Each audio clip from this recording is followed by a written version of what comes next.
Yan guys, malapit na din magluto guys. Yan po. Tempura. Wala akong tempura ko today. So, gumawa na lang ako ng tempura ko. Ako na ang gumawa. Alam ko naman kasi paggawa. Ako, nagtimpla. Pero wala itong egg guys ha. Ayan po. Malapit na.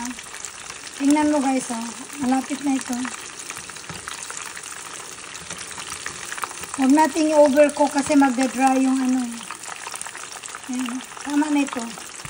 Igaganyan lang natin para yung oil maalis. Yan po.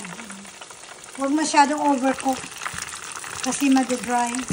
Yun lang po guys. Alisin ko lahat ito. Another bunch. Another magdadagdag pa ako.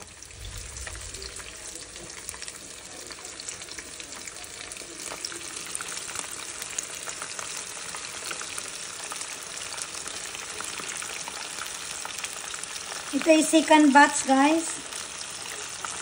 Yan.